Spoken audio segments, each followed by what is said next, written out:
Hi, good morning හැමෝටම.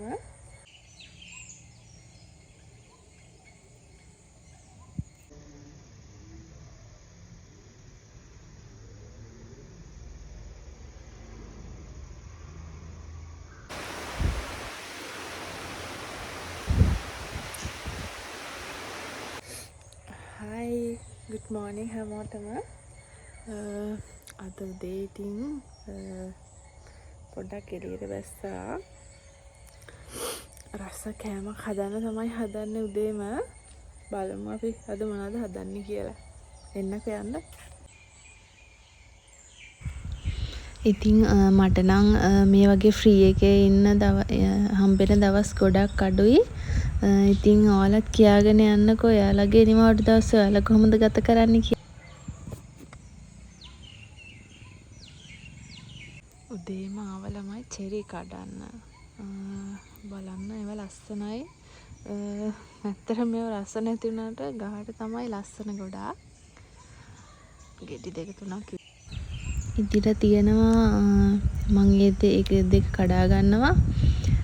අපිට හදන කෑමට ඕන වෙයි කියලා.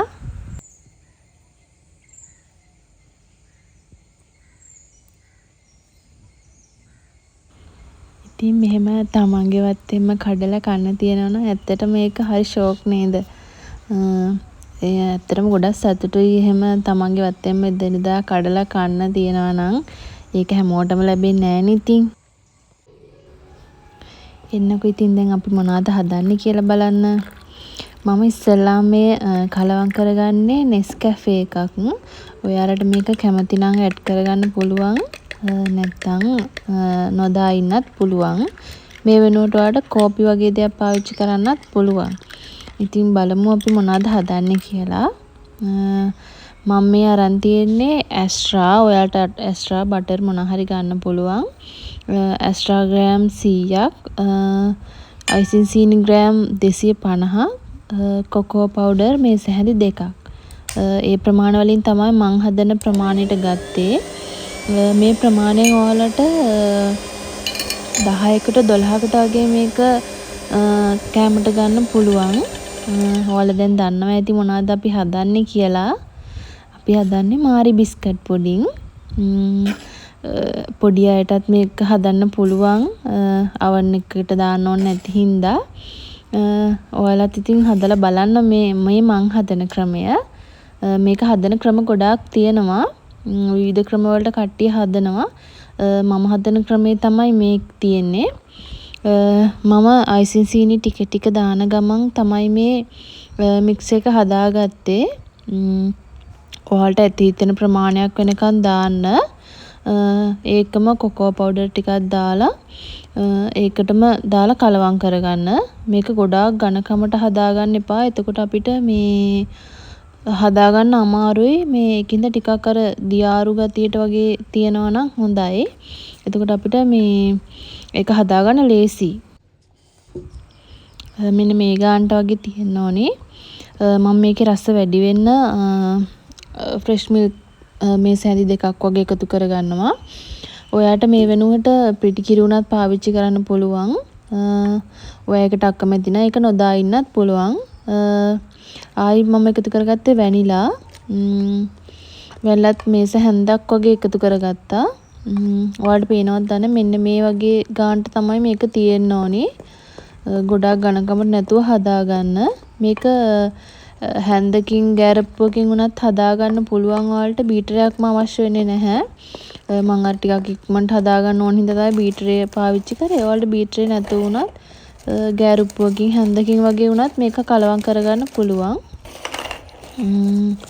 මම දැන් මාරි බිස්කට් ගත්තා පැක් එකකින් භාගයක් විතර මට මේ වැඩේට ගියා. ඔයාලා හදන ප්‍රමාණයත් එක්ක ඒක අඩු වැඩි වෙන්න පුළුවන්.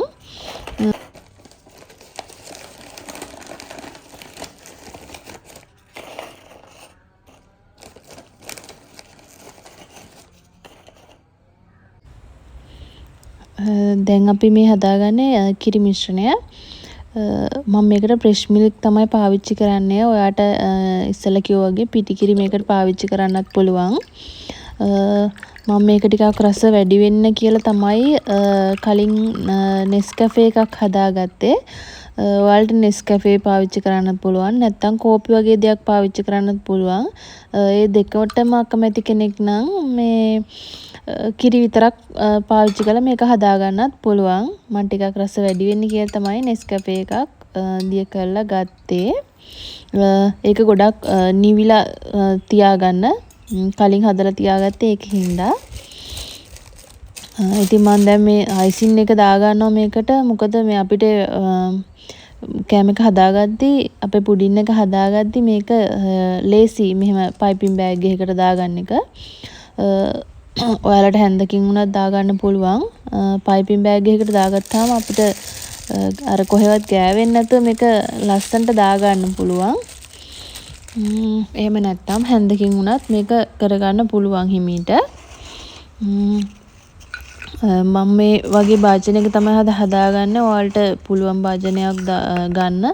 මේක අපි ෆ්‍රීසර් එකේ දාන හින්දා ඒකට ගැලපෙන භාජනයක් ගන්න. අපි දැන් මේ කිරි එකේ පෙඟෙන්න දාලා තමයි මේ මාරි බිස්කට් එක අපි තට්ටුවක් වගේ ලේ එකක් දාගන්න ඕන. ගොඩාක් මේක පෙඟෙන්න තියන්න එපා. හැමුණොත් අපිට ගන්න බැරි වෙනවා. ඒකින්ද දාපු ගමන් විනාඩියක් වගේ යන්න කලින් දාගන්න. ටක් ගාලා පෙඟෙනවා මේ කිරි එකට මේ බිස්කට් එක. එක තට්ටුවක් ළඟ ළඟ වගේ දාගන්න. මොකද එතකොට ගොඩාක් පැණි රස ගතිය අඩුයි. මේක අර නිකම්ම තට්ටුව දාගත්තොත් එහෙම ඔයාලට මේ පැණි රස ගතිය වැඩි වෙනවා. එතකොට කන්න අමාරුයි. ඒක හින්දා මේ ටිකක් ළඟ ළඟ බිස්කට් ලේ එක දාගන්න. බිස්කට් ලේ එක දාගත්තට පස්සේ මම අයිසින් ලේ එක දාගන්නවා. ඒක ඔයාලට කැමති ප්‍රමාණයට අඩු වැඩි කරලා දාගන්න. ගොඩාක් සීනි පැණි රස කන්න කැමති කෙනෙක් නැති කෙනෙක් නම් පොඩ්ඩක් වගේ දාගන්න මේ ලේ එක. එහෙම නැත්නම් මේ ගානට දාගන්න. මේ ගානට දාලත් ගොඩාක් පැණි රහ ගතිය එන්නේ නැහැ.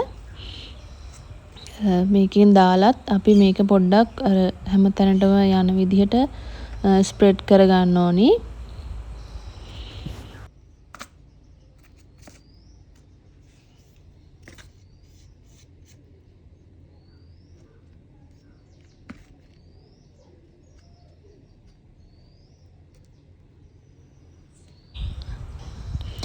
මේ විදිහට ඔයාලට කැමති ප්‍රමාණයක් ලේස් දාගන්න පුළුවන්. මම මෙතනදී අද ලේස් 3ක් තමයි දාගන්නේ. මගේ මං හදාගන්න පුඩින් එක හදාගන්න ගත්ත භාජනයේ හැටියට මට දාගන්න පුළුවන් ඒ ප්‍රමාණය තමයි තට්ටු 3ක් වගේ. ඔයාලට ඊට වැඩි උසට දාගන්න ඕන නම් ඒ වගේ දාගන්න. හැබැයි ඉතින් අඩුම තට්ටු 3ක්වත් තියෙන්න ඕන මේ පුඩින් එකට. 2ක් වගේ තිබුණොත් අර පැණි රස ගතිය එහෙම ගොඩක් එනවා වැඩි. ඒ හින්දා උපරිම ඒ කියන්නේ 3ක්වත් දාගන්න අඩුම. ඊට වැඩි වුණාට කමක් නැහැ.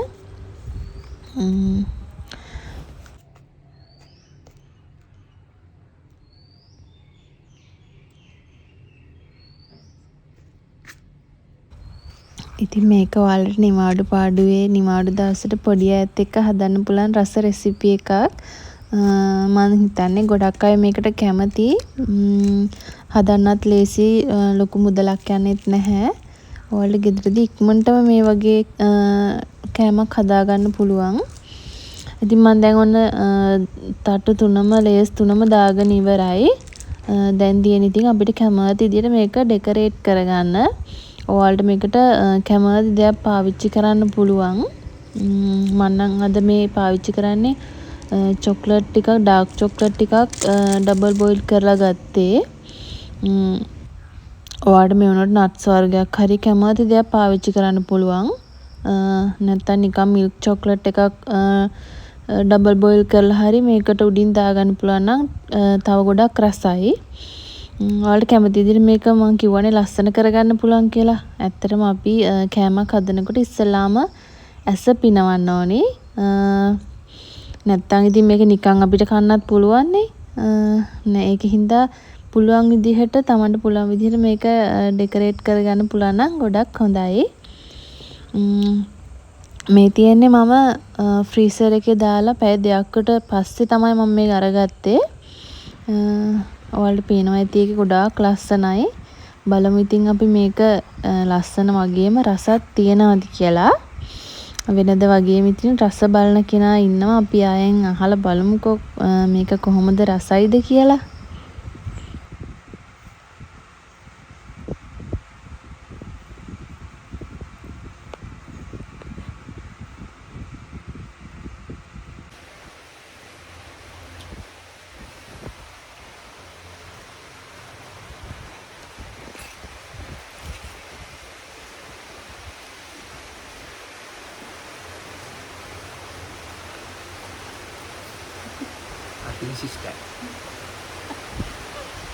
ඉතින් ඔයාලත් හැමෝම ගෙදර ඉඳන් මේක හදලා බලලා රස කොහොමද කියලා කමෙන්ට් එකකින් කියාගෙන යන්න.